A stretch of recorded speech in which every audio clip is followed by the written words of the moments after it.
Jaya Radha Madhava Punya Bihari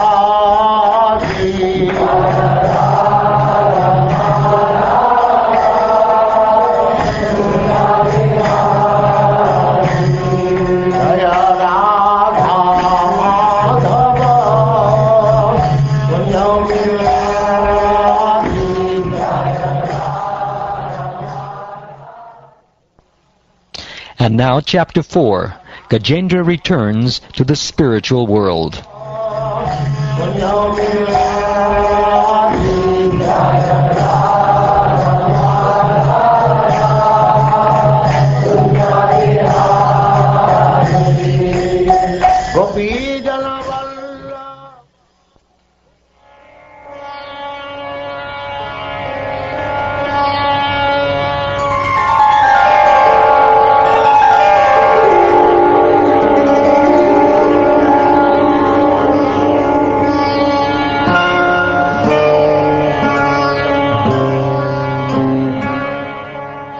Sri Shukdev Goswami said, "When the Lord delivered Gajendra, king of the elephants, all the demigods, sages, and Gandharvas, headed by Brahma and Shiva, praised this activity of the Supreme Personality of Godhead, and showered flowers upon both the Lord and Gajendra. There was a beating of kettle drums in the heavenly planets. The inhabitants of Gandharvaloka began to dance and sing, while great sages and the inhabitants of Charanaloka and Siddhaloka offered prayers to the Supreme Personality of Godhead, Purushottama. The best of the Gandharvas, King Huhu, having been cursed by Devala Muni, had become a crocodile.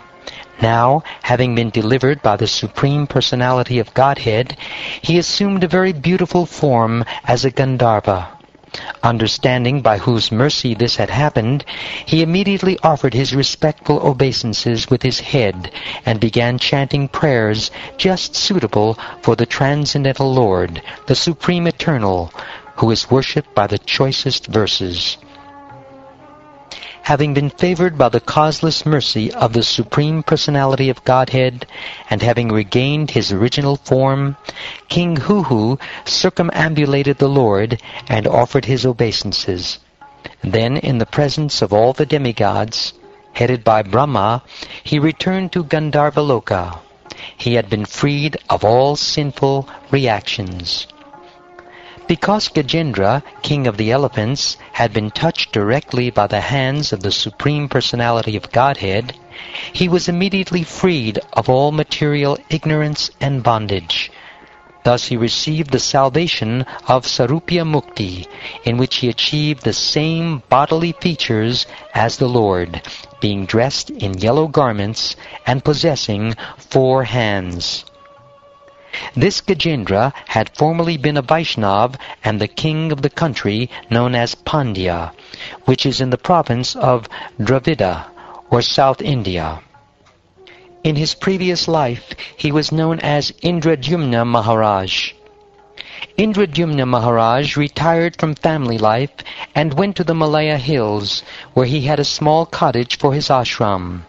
He wore matted locks on his head and always engaged in austerities. Once, while observing a vow of silence, he was fully engaged in the worship of the Lord and absorbed in the ecstasy of love of Godhead. While Indradyumna Maharaj was engaged in ecstatic meditation, worshipping the Supreme Personality of Godhead, the great sage Agastya Muni arrived there, surrounded by his disciples. When the Muni saw that Maharaj Indradyumna, who was sitting in a secluded place, remained silent and did not follow the etiquette of offering him a reception, he was very angry. Agastya Muni then spoke this curse against the king. "This king Indradyumna is not at all gentle. Being low and uneducated, he has insulted a Brahmin. May he therefore enter the region of darkness and receive the dull, dumb body of an elephant."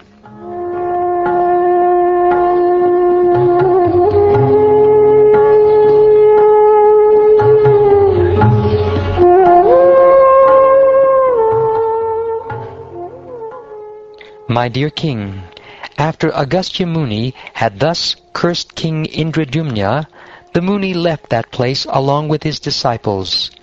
Since the king was a devotee, he accepted Agastya Muni's curse as welcome, because it was the desire of the Supreme Personality of Godhead. Therefore, although in his next life he got the body of an elephant, because of devotional service he remembered how to worship and offer prayers to the Lord. Upon delivering the king of the elephants from the clutches of the crocodile, and from material existence which resembles a crocodile, the Lord awarded him the status of Sarupya Mukti. In the presence of the Gandharvas, the Siddhas, and the other demigods who were praising the Lord for his wonderful transcendental activities, the Lord, sitting on the back of his carrier, Garuda, returned to his all-wonderful abode and took Gajendra with him.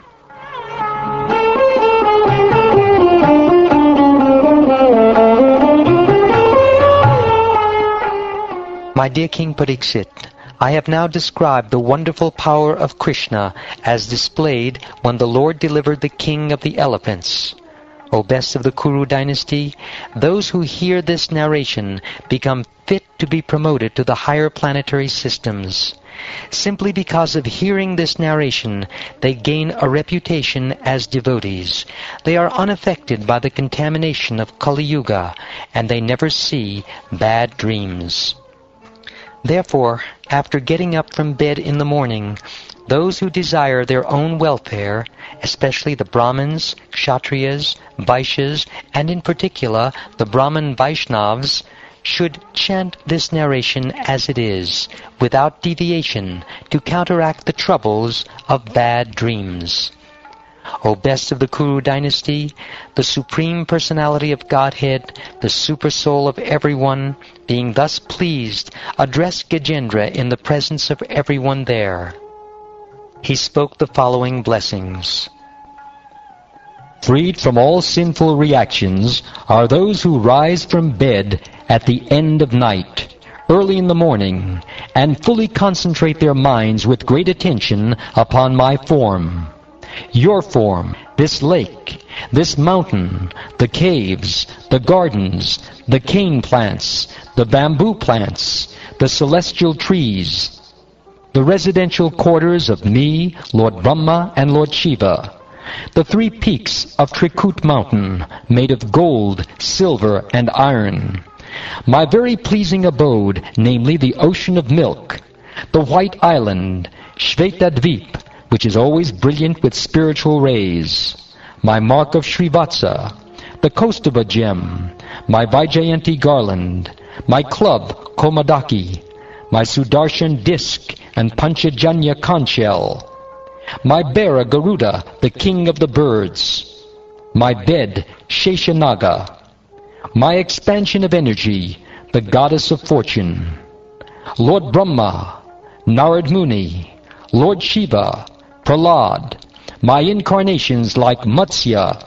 Kurma, and Varaha, my unlimited all-auspicious activities which yield piety to he who hears them, the sun, the moon, fire, the mantra Omkar, the absolute truth, the total material energy, the cows and Brahmins, devotional service, the wives of Soma and Kashyapa, who are all daughters of King Daksha, the rivers Ganges, Sarasvati, Nanda, and Yamuna, the elephant Airavata, Dhruva Maharaj, the 7 rishis, and the pious human beings.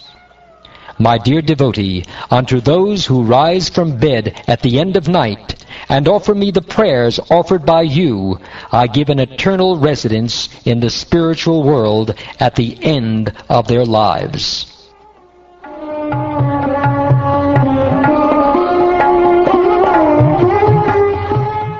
After giving this instruction, the Lord, who is known as Rishikesh, bugled with his Panchajanya conch shell, in this way pleasing all the demigods, headed by Lord Brahma.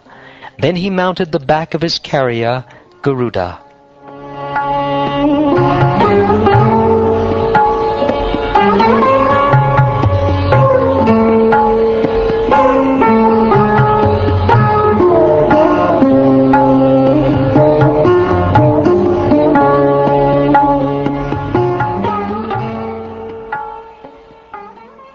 Thus ends the 4th chapter of the 8th canto of the Srimad Bhagavatam, entitled Gajendra Returns to the Spiritual World.